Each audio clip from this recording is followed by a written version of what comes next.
चला तर बालदोस्तांनो, आता आपण पुन्हा आपले प्रश्न सोडवत आहोत. कुठे प्रश्न? दिनदर्शिकेवरील प्रश्न क्रमांक 201.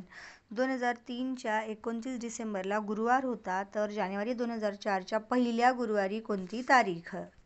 बघा या ठिकाणी लिहिलेलं आहे की काय म्हणतायत की 29 डिसेंबर 2003ला गुरुवार होता, तर जानेवारी महिन्यातले पहिल्या गुरुवारी काय तारीख असेल? बघा 29ला जर गुरु आहे तर 30ला असेल शुक्र, 31 डिसेंबरला असेल शनिवार. मग त्या वर्षी पहिला 1 जानेवारी 2004ची जी सुरुवात आहे ती कशाने होईल? रविवारने. मग 1ला रवी, 2ला सोम, 3ला मंगळ, 4ला बुध, 5ला येईल गुरुवार. पर्याय क्रमांक तिसरा.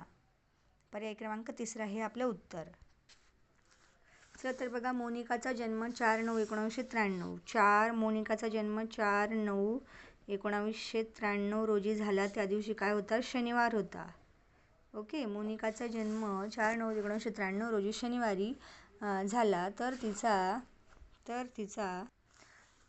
तिचा तिसरा वाढदिवस कोणत्या वारी असेल? बघा, जन्म 1993ला झाला. मी आता हे सोडवून दाखवते.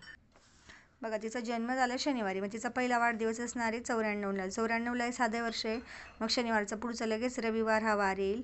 94 साधे वर्ष आहे, लगेच 95मध्ये असेल तिचा दुसरा वाढदिवस सोमवारी असेल. आणि मग काय म्हटलं की 1996ला तिचा तिसरा वाढदिवस कोणत्या वारी असेल? तिचा तिसरा वाढदिवस 96मध्ये येतो आणि 9वा महिना आहे, म्हणजे या ठिकाणी फेब्रुवारी. 96 हे लीप वर्ष आहे. जर लीप वर्ष असेल तर फेब्रुवारी महिन्यामध्ये एक दिवस वाढलेला असतो, त्यामुळे आपण सोमवार नंतर मंगळ कट करू, तर बुधवारी तिचा तिसरा वाढदिवस साजरा होईल. बालदोस्तांनो, पर्याय क्रमांक पहिला. मोनिकाचा जन्म 4/9/1993 रोजी शनिवारी झाला, तर तिचा तिसरा वाढदिवस कोणत्या वारी असेल? तर तिचा तिसरा वाढदिवस असेल बुधवारी. ओके, 203 बघूया. चला तर 203कडे जाऊया आता पुन्हा. जर कालच्या आधीच्या दिवशी शनिवार असेल तर उद्याच्या नंतरच्या दिवशी कोणता वार येईल? बघा इथे मी कसं केलेलं आहे. काय म्हटलंय त्यांनी? कालच्या आधीच्या दिवशी शनिवार. जर कालच्या आधीच्या दिवशी शनिवार आहे तर काल काय वार होता? रविवार. मग जर काल रविवार होता तर आज कोणता वार आहे? सोमवार. तर त्यांनी काय म्हटलंय की उद्याच्या नंतरच्या दिवशी. उद्याच्या नंतर येतोय मंगळ, मंगळच्या नंतर येतोय बुधवार. पर्याय क्रमांक तिसरा.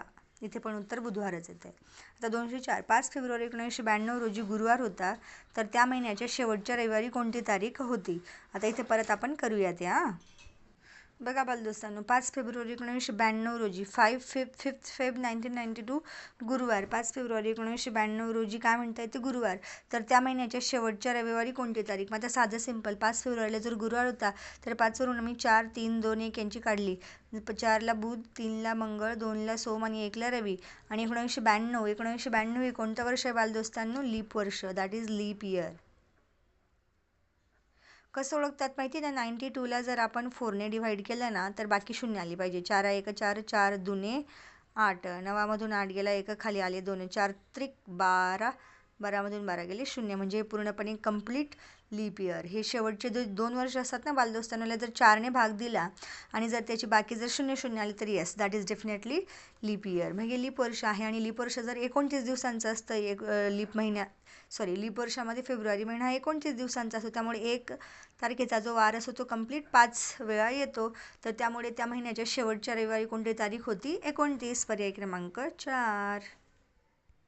मला असं वाटतं एवढे 5 प्रश्न ह्या एक व्हिडिओमध्ये, 4 प्रश्न या व्हिडिओमध्ये पुरे. आता 205चा आपण पुढला व्हिडिओ बनवूया.